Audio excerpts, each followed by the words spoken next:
نبی کریم صلی اللہ علیہ وسلم پدې میاشت کې دنیا ته تشریف راوړی. د انسان د هدایت لپاره رب العالمین د پیغمبرانو انتظام کړی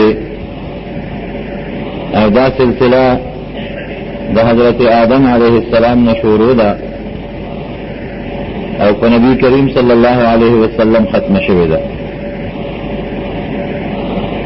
هر زمانه کې پیغمبر چې الله را لېږلی دی دې لپاره را لېږلی دی چې په هغه وخت کې د جهالت او د کفر او د ظلم کمې تیارې وي چې هغه د دغه پیغمبرانو په واسطه ختمې شي.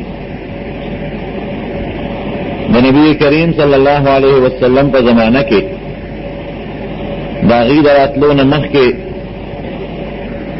داسې فسق او فجور او ظلم او کفر شروع و چې په مخ د ځمکه د آدم علیه السلام نه تر دغه وخته پورې په بل دور کې نه دی تېر شوی.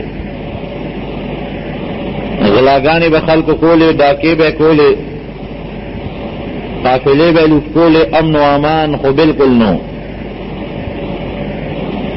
او د بدعملۍ دومره زور او شور چې بربند به ګرځېدل، که اودسماتي له به تلل نوم به ځان څرګند که او دې نه اندازه ولګوئ چې په حمامونو کې به دوی لمبل، ښځو نرو نو دوی به ګډ وډ لمبل،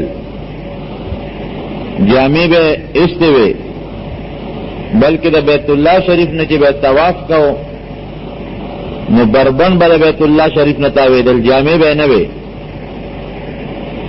او ظلم دې حد ته رسېدلی و چې اکثر به چا سره دشمني وه نو دا به منښته کړې وه، دا به قسم وکړو چې که ما دا دشمن په لاس کې ګیر که نو زه به د ده په سر کې شراب څکمه. نو چې دشمن به ګیر کا به حلال که د هغه نه به دا کوپړی ویست او په هغه کوپړی کې په هغه کپره کې به وله شراب څکل او په جمدونې به یې ژبې پرې کولې، غوږونه به یې پرې کول، پوزې به یې پرې کولې، سترګې به یې ړندولې. دومره انتهایی ظلم په دغه زمانه کې شروع و. تر دې حده پورې اولاد څومره خوږ شوي او بیا د زامنو په نسبت باندې دا لونه چې دي دا یو مظلومه غوندې طبقه یي، بېوسه یي، بېڅوکه یي، د زړه ورسره څونه مینه یي، څونه محبت یي، لیکن دې بدبختانو به خپلې لونه هم جم دی ښخولی او سود به یې هله کېده چې په خپل لاس به یې ښخې کړی.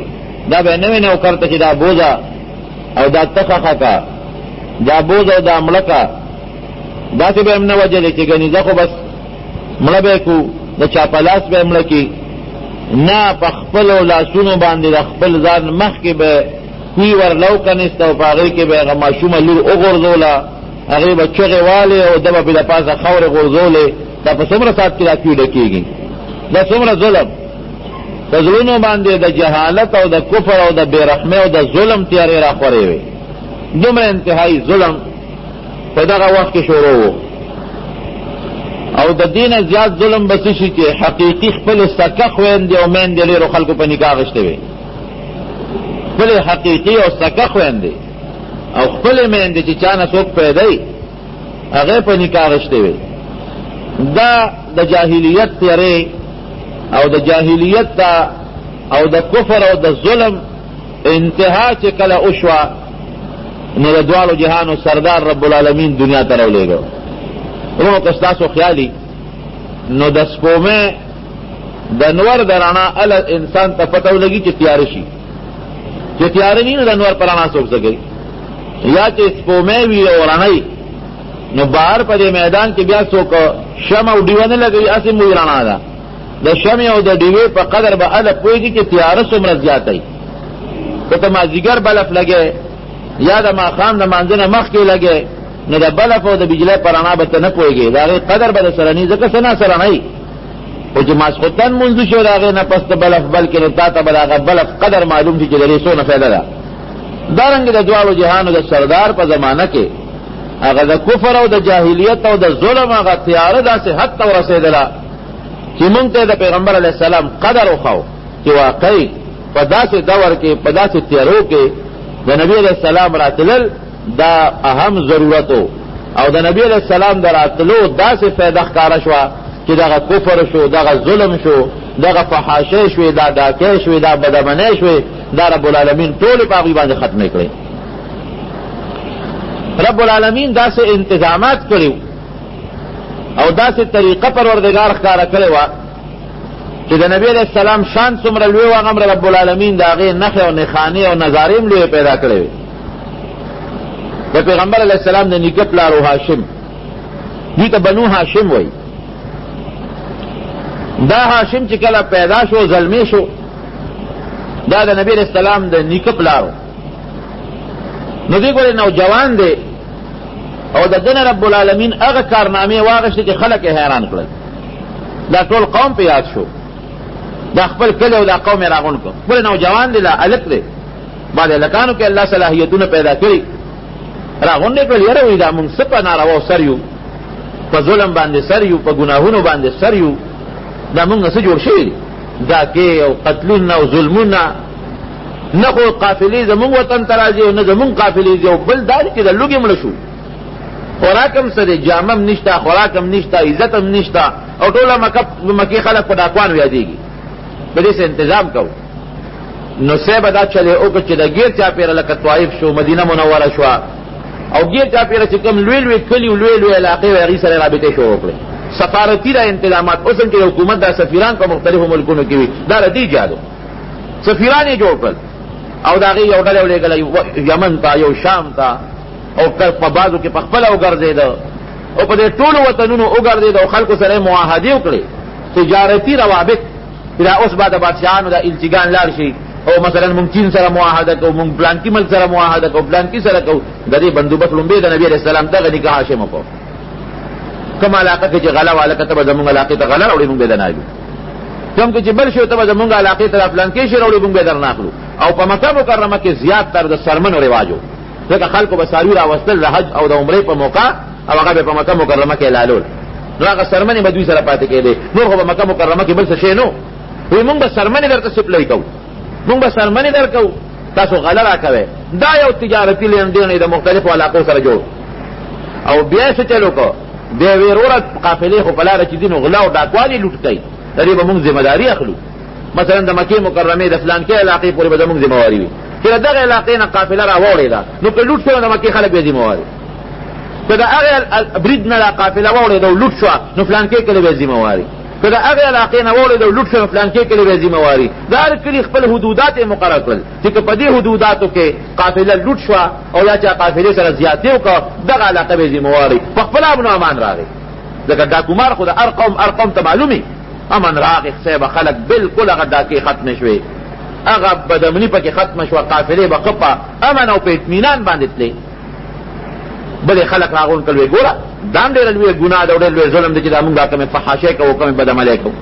نو صاحب د مختلفو علاقو سره ګورې نوجوان دی، زلمی دی، مختلفو علاقو سره او مختلفو کلو سره خپل سفارتونه جوړ کړل، تجارتونه یې جوړ کړل، امن یې راوسته، لاړ مدینې منورې ته په سفر باندې. چې مدینې منورې ته لاړ، هلته کې چې خلکو ولید چې لکه دا هاشم خو یو نوجوان دی، زلمی دی، او دا خو ډېر زیات هوښیار دی، په دې ځوانۍ کې د دومره هوښیارتوب دی، ټوله دنیا کې مشهور شو. هغه علاقه کې چې څومره هغه زمانه کې څومره کلي و په هغې کې مشهور شو چې دا هاشم دا ډېر هوښیار دی او ډېر قابل سړی دی.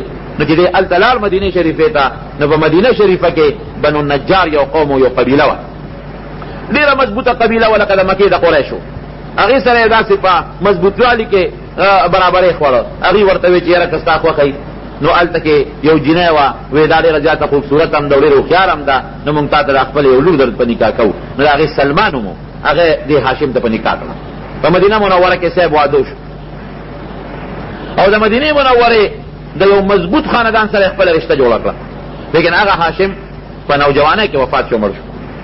نبی علیہ السلام فرمایي که نه، وایي زما ماماګان چې دي او زما نیکونه چې دي دا د مدینې منورې سره تعلق لري. بیا د هاشم زوی و عبدالمطلب، کوم چې د پیغمبر علیه السلام خپل نیکو د پلار هغه الله لوی مخه ورکړه. اصل کې دا خاندان الله روښانه کو چې خلکو ته پته ولګي چې د پیغمبر علیه السلام د خاندان دا کارنامې دي. هغه عبدالمطلب په خپله زمانه کې د مکې په سردارانو کې ټول لوی سردار او د بیت الله خدمت به کو، چې حج له به څوک رالل د هغې خدمت به کو، عمرې له به څوک رالل د هغې مسافرو خدمت به کو. اوس الله د هغه په لاس یو کار کو. په دې مکه مکرمه کې یو ډله وه جرهم یو قوم و، هغې څه زمانه ډېر لوی ظلمونه کول، نو دا خلک ورپسې راپاڅېدل او ویې تښتول. دا هغه جرهم قوم چې نو هغې یمن ته وتښتېدل، خو په مکه مکرمه کې چې زمزم کوم کیو نو هغې ظالمان هغه بند کړ، چې تلل نو کوی یې بند کړ. او چې څومره د بیت الله شریف کې سره زرو او سپین زرو او د بیت الله له به خلکو کوم نظرانې او صدقې راوړې هغې په هغه کوی کې وغورځولې او کوی یې بلکل اوار که مطلب یې دا چې دلته خو نورې خوږې وبشتلې نه ورېږه مونږ خو تښتو خو چې دا کوی ورته بند کړو چې دوی ته پته ونه لګي چې زمزم کوی کوم ځای او کوم ځای نو دوی وتښتېدل. په مکه مکرمه دوی قبضه وه، نور خلک رالل، چا ته هم دا پته نه وه چې دلته کوی کوم ځای دی او به کوم ځای دی. عبدالمطلب چې کله را زلمی شو نو خوب یې ولید، په خوب کې ورته رب العالمین وښوده چې دلته کې یو کوی دی او بند دی او ته مهرباني وکړه دا کوی وکنه. په بله ورځ بیا خوب ولیده او دوه بوتانو د هغه بوتانو منځ یې ورته وښود چې د دې دواړو بوتانو په منځ کې دا کوی دی او دا نښه یې ورته وښوله په خوب کې چې یو قارغه به هلته ټونګې وایي، نو چې کوم قارغه په کوم ځای ټونګه واله هغه ځای که نه وه، نو دی چې را پاڅېده ویې کتل نو قارغه ټونګې والې، یاره وي دا خوب خو مې رښتونې دی. نو راغې ځان سره یو زوی او په هغه وخت کې د هغه زوی نوم یې د هغه راسه نوم یې دی، د دې لا نور بچی نو پیدا او صرف دغه وخت کې د یو زوی پیدا و. حتی یو زوی ځان سره که وی راځه بچې ما ته الله تعالی په خوب کې یو ځای خولی دی او په هغه ځای کې مونږه یو کوی ما ته الله خولی دی او دلته کې که نه و دی کې به الله کوی راوباسي. نو صاحب هغه کوی چې دی حارث د هغه زوی نوم یې حارث و، دغه یو زوی دغه وخت کې پیدا و. حارثه بچې وی راځه، نو صاحب هغه کوی باندې په کانولو شروع کړه، خلک رالل وی ته ګوره لیونی دلته کوی څه کوي، د مکې دې غرونو ته وګوره، دې اوچو غرونو ته او دې شلو ته. وی یاره دلته کې کوی ما ته خوب کې ښودلی شوی دی او دا کوی خامخا زه کنوم، خو په دې کوی باندې په سوونو کاله تېر شوي چې بند و، چې صاحب هغه چاري او هغه کودال او هغه چې څه قصه پسه یې هغې برابر کړه او کوی یې شروع کړه، نو چې لږ غوندې وکنو نو په هغې کې سره او سپین به وغتل، نو څه ناڅه خو یقینا برابر شو. چې لږ یې نور وکنو نو په هغې کې نور هم سامان راووته، بیا یقین نور هم برابر شو، نور یې وکنو نو پکې اوبه راووته، خوږې اعلی مزېدارې اوبه زمزم پکې راووتې. نو د هغې کوي ټوله ذمه داري په خپل لاس کې واخېسته وه، چونکې دا کوی ما کنولې د اوبه به زموي دې کې به چیسه ني. نو د زمزم د اوبو قسمت هم رب العالمین د پیغمبر علیه السلام د خاندان پیسه کې د اوبو انتظام یې خلکو لو چې دې دا کوی یې وکنو، دې هم ډېر خوشحاله شو، مال هم په کوی کې راووته، هغې هم کور ته یوړه، نو دې یو منښته وکړه. وی الله یو مې ارمان دی وغه دا دی چې خاندان مې رنګې دی، یو زیم او یو مې زوی دی، نو الله ماله ګڼ بچي راکړه چې زما خاندان مضبوط شي. او الله که لس زامن دې راکړل که نه نو دې لسو بچو کې به یو زوی زه د الله په نوم باندې لالوم. دا به هغوی منښته کوله لکه څنګه چې ابراهیم علیه السلام دا منښته کړې وه چې زه به یو زوی لالوم. نو که لس بچي دې راکړل نو پروردګاره زه به یو زوی د الله په نومه لالوم. نو رب العالمین ورته پوره په پوره لس زامن ورکړل. چې لس زامن یې وشو نو یو ځل یې بیا خوب ولیده، خوب کې ورته الله دا ښیي چې شا به هغه نظر منښته دې پوره کړه، دنه خوب یې شوی و، زمانه پکې ډېره اورېدلې وه. بیا خوب ولید چې تا د زوی د ذبح منښته کړې وه، شا به زوی دی لاله وه. نو ده وی چې دا خو زما لس زامن دي، اوس کم یو به لالو، نو لس والا کېنول، نو پکې قراندازي وکړه. نو د پیغمبر علیه السلام چې کوم والد محترم و عبدالله د هغه په سر باندې قراندازي راوکړه. نو دې د ډېر زیات په ټولو زامنو کې ډېر خوښ و او ډېر زیات خوبصورت و، دومره خوبصورت او دا عبدالله دا تاریخي واقع ده چې د عربو خلق عبدالمطلب لرالل وی چې دا الک قریش شریف دی او ډېر نیازبین دی او ډېر ښکلی هلک دی، نورو زامنو کې که دې څوک حلالۍ حلال که خو ګورې دله به ګوتې نه وړې. هغه زمانه کې بیا یو جادوګر و د پخوانو کتابونو عالم هم و، د هغه سره یې مشوره وکړه چې زه څه وکړم. هغه ورته وی چې داسې کار وکړه چې ته اوښان حلال کړه د په ځای باندې. وی ښه. نو اوښ یې راوسته او د عبدالله ورسره کېنو، نو پې قراندازي واچوله، نو د عبدالله په سر قراندازي راوخته. نو بیا بل اوښ راوسته، لس یې کړل اوښان، نو دې خوا لس اوښان اخوا عبدالله، نو چې قراندازي به یې چوله نو په هغه عبدالله به راوسته. اوښان به یې زیاتول، سلو ته اوښانو رسول سلو ته، نو چې اوښان سل شو اوښ قیمتي شو، نو چې قراندازي واچوله نو د اوښانو په سر راوخته، نو خلکو له مبارکۍ ورکړه. نو هغه سلو خانې حلال کړه او دغه خپل زوی عبدالله د حلالولو نه بچ کړ. نو پیغمبر علیه السلام به فخر کو وی انا ابن الذبیحین، وی زه د دوو هغې کسانو زوی ما چې هغې د ذبح منښته شوې او رب العالمین هغه بچ کړي دي. زه هغې دوو کسو زوی په دې باندې هم فخر کو. یو نیکه زما اسماعیل علیه السلام د هغه د حلالولو منښته شوې وه، الله ګډ راولېږه هغې بچ کړ. او بل زما پلار و عبدالله چې د هغه هم د حلالولو منښته شوې وه او رب العالمین سلو خان ورته وخول، هغه ذبح شو او زما پلار رب العالمین بچ کړ. نو دا یو ډېره لویه بیا به د عبدالله نورم ډېر زیات قدر و چې دا خو هغه انسان دی چې د ده په سر کې سل اوښان ذبح شوي دی او دی بچ شوی دی. به هر کیف دغه زمانه داسې وه چې په دې کې کاهنانو، نجومیانو، د پخوانو کتابونو پوه خلکو هغې ورو دا پیشنګویه به ورکولو چې عبدالمطلب ته به یې کتل وی ستا په اولاد کې به هغه نبي آخر الزمان پیدا کېږي. چې عبدالله ته به یې وکتل وی دې هلک کې هغه نښې دي او د ده تندي نه هغه رڼاګانې مونږ ته معلومېږي چې د آخر زمانې پیغمبر به د ده په اولاد کې پیدا کېږي، یا به د ده زوی یا به د ده نوسي وي. دا نښې خورې شوې، ځای په ځای دا نجومیان راتلل او دا نښې به یې لیدې تر دې حده پورې چې دا عبدالله یو ځل په یو باغ کې او د شام نه یهودیان راغلي وو او هغوی ته چا ویلو چې په مکه مکرمه کې هغه هلک انقریب پیدا کېدو والا دی کوم چې بس تاسو د یهودیانو د عیسایانو دا تسلط او دا مشري ختموي، دا دین به درله بربادوي. وی پیدا دی که نه دی پیدا وی لا پیدا نه دی. نه هغوی دا یو ډله راولېږله چې ځای داسې کارو کې وګورئ معلوماتو کې په خپلو کتابونو کې او دا هلک چې د چا نه پیدا کېږي او د کم پلار یا نیکۍ او موجود یې به مړ کړو چې مړ کړو په خپله به دې پیدا نه شي. ګوره دا اوس د الله له تقدیر سره ډغرې وایل ځکه چې رب العالمین یو فیصله کړي هغه د چا په مرګ نه ختمېږي. دا ډله راله ورسره تورې وې او یو باغ ته دوی ننوتل. نو په دې عبدالله باندې نظر ولګېد. خلق ورته ووایي چې یاره نجومیان او کاهنان دا سړی یادوي چې عبدالله څنګه وکتل. نو هغوی د خپلو کتابونو په رڼا کې معلومه کړه چې واقعي دا هلک هغه هلک دی چې آخر زمانې پیغمبر به نه پیدا کېږي. نو په دې موقع په باغ کې یو سړی موجود و، وهب د هغه نوم و. هغه وی زه په موقع موجود وم، وی دې خلکو په دې عبدالله باندې د تورو اټیک وکړو، ورغلی وال چې موږ پرې مړ کړو تختو به. وی قسم دی چې ما غیبي خلک ولیدل پاسونه سواره او هغوی سره هم تورې او ناګانه په دې باغ را ننوتل او هغه تورو والا چې د عبدالله مرګ پسې راغلي و نو هغه یې پره کړل، تورې را واخېستې او هغې ته یې ونیولې او هغې وتښتول د باغه. وایي ما وی چې دی لږ کې خو څه کمال شته. بیا وله دغې وهب خپله لور ورکړه بیبي آمنه چې کوم د نبي کریم صلی الله علیه وسلم مور بیبي ده. داسې نښې نښانې په دې علاقه کې په دغه زمانه کې خورېدلې، خلکو ته پته لګېدله چې دې خاندان کې د آخرې زمانې پیغمبر راتلو والا دی. یو عظیمه واقعه د پیغمبر علیه السلام د پیدایش نه یو 50 ورځې مخکې ښکاره شوه. ګوره 50 ورځې مخکې د نبي علیه السلام د راتلو نه یمن کې یو بادشاه ابرهه نوم یې هغه چې د بیت الله د عظمت او د لویي ولیده.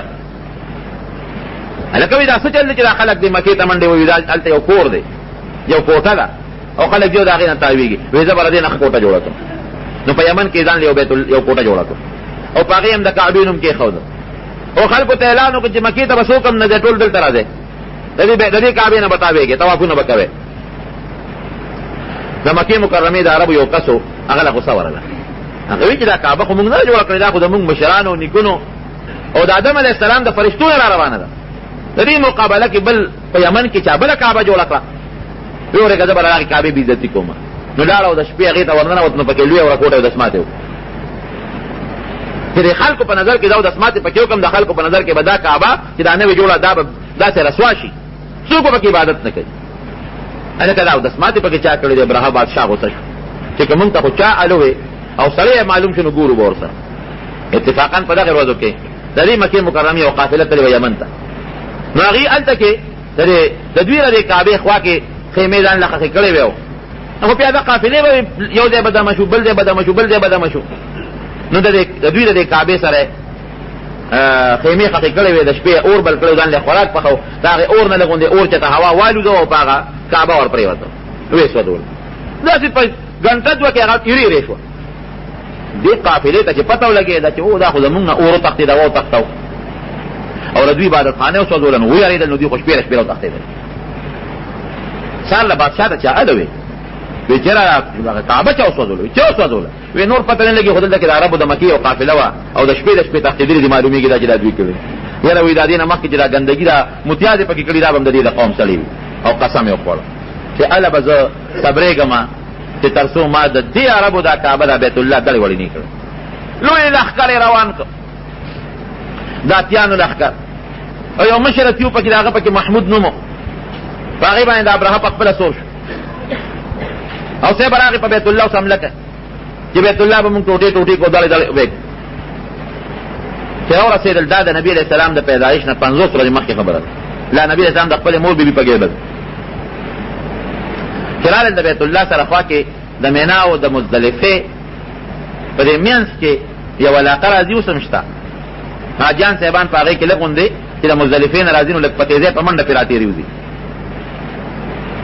دغه ځای له چې دا لښکر څنګه راورسېده نو د بادشاه حکم وکوي چې کوم اوښ او کومه ګډه او چیلی د عربو په مخه درځي نیسئ نو دا عبدالمطلب اوښان یې ونیول. عبدالمطلب ته چې وویل ستا اوښان دي او هغه ابرهه بادشاه راغلی دی هغې ونیول او بل دا دی چې راځئ څه میټینګ او مشوره وکړو دا بادشاه خو راځي په دې بیت الله حمله کوي چې مونږ به څه چل کوو جنګ ورسره وکړو د دې خدای د کور حفاظت وکړو څه وکړو. عبدالمطلب د خلکو ته وایي داسې کار دی چې د ابرهه ډېر لوی لښکر دی د یمن نه راغلي او بلا تورې دي او نیزي دي او اتیان دي د دوی مقابله ډېره ګرانه ده د الله دا کور دی او الله ته به یې پرېږدو. ویسته اوښان چې ونیول وې زه ورځم نو چې ورغې ده له الله ښکلې ثقه ورکړې وه مزېدار خشته مخ چې دی ورغې د بادشاه هغې سپایان مې رونیسه کې وایي زما نوم عبدالمطلب دی د بادشاه سره ملاوېږي وایي ښه راغله د مکې سردار یې ویم چې ابرهه ته دې ور مخامخ شو نو ابرهه وله د خپل تخت نه راکوز شو ځان سره به یې سفري تخت ګرځو او ده ته را تر غاړه وته ډېر لوی عزت یې ولو. عبدالمطلب ته څوک وایي دا عبدالمطلب مې نوم دی او د مکې د سردارانو سردار یم. وایي څه مقصد دې سره راغلی وایي زما اوښان تا نیولي د هغه خپلو اوښانو نه راغلی.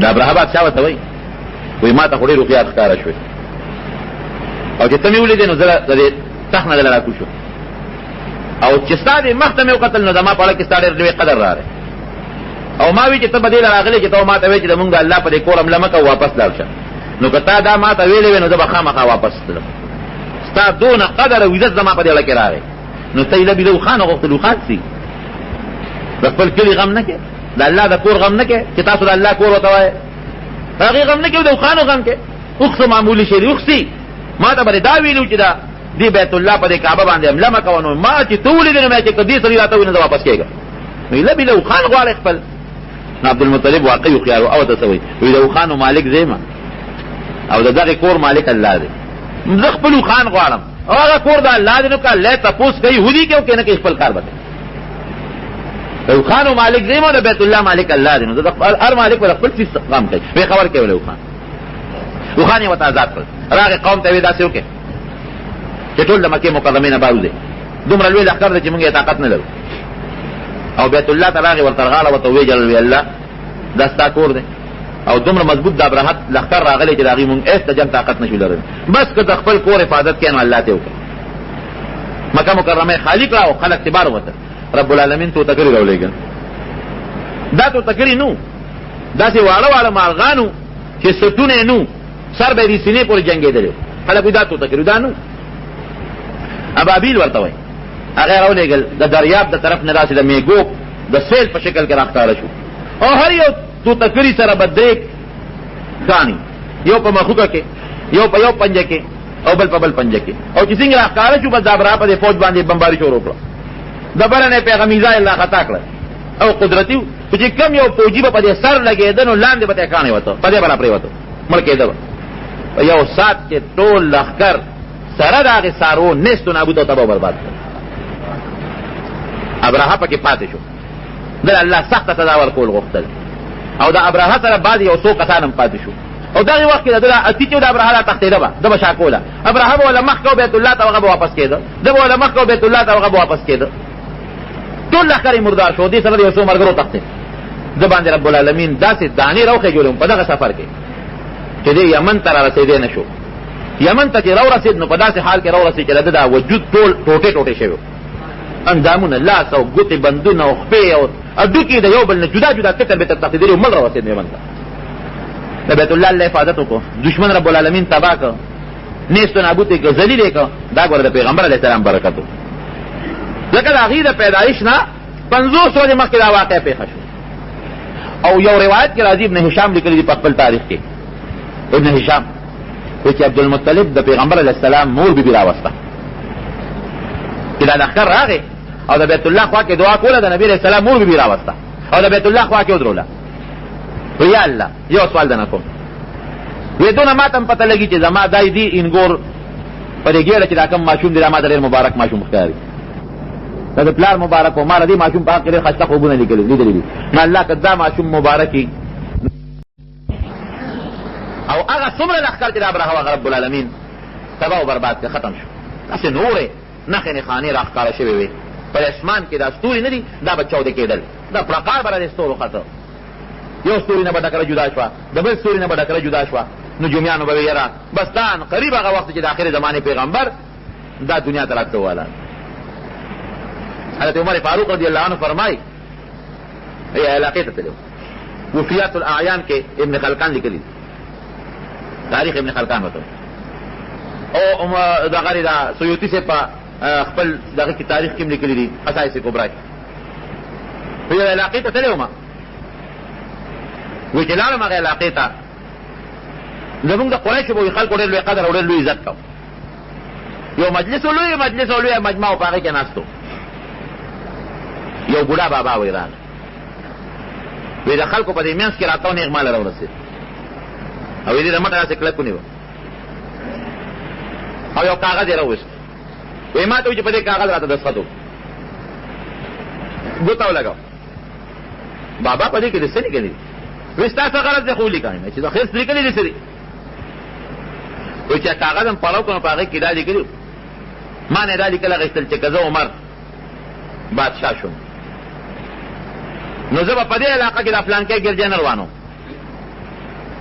وی ما ورته وخندل چې ما پورې ټوکې کې خندا را پورې کې زما او زما بادشاهي ته ګوره، بیا په عربو بادشاه او قبایلي خلک او بیا ګرجۍ روانول، ما پورې کاکا خندا مه کوه. وی چې نه بس ته ماله لیکل راک. وی خلکو راته وی چې بوډا بابا سپین ګیري دي، دماغ به یې نه پوهېږي. ولیکه ستا پیسې دي. وی ما ورته دستخط زمانه تېرېدله، نبي کریم صلی الله علیه وسلم تشریف راوړو، بیا وفات شو، حضرت ابوبکر صدیق بادشاه شو، بیا هغه وفات شو، حضرت عمر رضی الله عنه بادشاه شو. نو هغه خو ډېر لوی فتوحات کړي دي. 2 لکه مربع میل علاقه د حضرت عمر په زمانه کې فتح شوې ده. او دی حکم کړو چې څومره ګرجي دي او د نورو مذهب والا عبادت خانې دي دا ټولې ختمې کړي. هغه که څوک ټیکس مني نو غږ ورته مه کوئ، هغه څوک بدماشي کوي او ټیکس نه مني دا عبادت خانې به روانې کړي. نو یو لښکر یې په دغه علاقه ور ولېږه، د دې بوډا بابا په دې علاقه چې ور ویلېږه دا ګرجۍ روانولو نه بوډا موجود و جم دی، هغه والا خط را واخېسته. وی ستاسو بادشاه ماله لیکل را کړي دي چې دا ګرجه به نه روانه. وی زمونږ بادشاه به یو، وی هغه خو مونږ ته حکم کړی دی. وی تاسو ته به حکم کړی خو دا هغه دستخط. په دې چې کله فوج کې مشر حیران شو چې عجیبه خبره ده، مونږ ته حکم وکړو چې لاړ شي، که څوک ټیکس درکوي خو ګرجا والا منع راوړي او که نه درکوي نو ګرجه روانه کړي او تعالی خط درکوي. دا څنګه خبره ده؟ عمر فاروق رضی الله عنه ته استاد یې ولګوي، صاحب دې علاقه کې خو یو بوډا بابا دی، هغه سره ستا دستخط دا ګرجا تا ولا خط ورکړه چې دا به نه روانو. څه چل وسره وی دا بابا لږ راول او ختم راوړی. مدینې منورې ته هغه بابا ولګي بوډا سپین ګیر سره د هغې خط چې عمر رضی الله عنه خط ته وکتل، یاره واقعي دستخط خو زما خو دې بابا مان دا دستخط اخېستی کوم وخت کې یې راوتې دا خبر. بوډا بابا ته بابا وایي دا دستخط تا مانه کوم دی اخېستی، دا کله ما لیکل دا خو چې ډېره مخکې زمانه ته لا لږ وې نو تا مانه دا دستخط وي، یاره ته زمونږ علاقې ته یو وخت یې نه وې راغلی، تا نه ما دستخط وانه کړې چې تا ما ته وې چې نه کوم او بیا خلکو ورته وې. او یاد مې شو. وی بابا ټیک ته لیکل هم زما ري او زه ټیک ته ستا ګرجه مونږ نه هم روانه خو دا ال راته ووایه چې تا زه څه وپېژندم په هغه وخت چې زه بادشاه کېږم او زه به ګرجې روان وم چې تا مانه خط اخېستې نه دې څه وپېژندم. وی ته چې ما ولیدې که نه نه ما وپېژندې. زمونږ په کتابونو کې د آخر زمانې پیغمبر او د هغې پیغمبر چې څومره ملګري دي نږدې ملګري د هغې ټولو صفتونه مونږ سره موجود پراته دي. ما چې تا هغه وخت یې وکتې نو زه پوه شوم چې دا به د آخر زمانې د پیغمبر دویم خلیفه وي. ستا شکل ستا خبرې ستا اخلاق مونږ سره لیکلې پراته دي. پورا قرآن حکیم کې الله فرمایي ذلك مثلهم في التوراة ومثلهم في الانجیل. قرآن کې رب العالمین فرمایي چې په پخوانو کتابونو کې د نبی علیہ السلام د مرګرو صفتونه موجود دي په تورات کې او په انجیل او په نورو کتابونو کې. نو ګوره د پیغمبر علیہ السلام د مرګري صفت چې په دغه کتابونو کې موجود دي خو د پیغمبر علیہ السلام د برکت څخه نو د نبی علیہ السلام صفت په کې څنګه موجود بیا دینه به مغوی اندازه لګول. حضرت ابوبکر صدیق رضی الله عنه یمن ته تللی یو قافله یو پادری ولا راغی رستاسن هم دی وی د ما فلان کې وی د پلان سنم دی فلان کې وی د کوم قوم وی د فلان کې د کوم کلی د فلان کې یره وی د اخیرته لګه خینه لکه ستاسو ما په خېټه کې دي وی د ما پکې یو غرض دی نو چې خېټه ښکارا کړو حضرت ابوبکر صدیق په خېټه باندې یو داغ وی لمن د ښکته وی د اخر زمانه پیغمبر ان قریب پیدا کېدو والا دی ته به د هغه لومبي مرګري مې او د هغه وفات نه پس به لومبي خلیفه مې لکه د سره معلومه کړه وی زموږ په کتابونو کې د اخر زمانه د پیغمبر او د هغه مرګرو چې کوم صفت دی نو چې کوم د هغه لومبي مرګري به او د هغه لومبي خلیفه به هغه صفت پتا کې موجود دی. دی ویلاله مکه مکرمه ته زمانه تیرېدله ډېره زمانه تیره شو.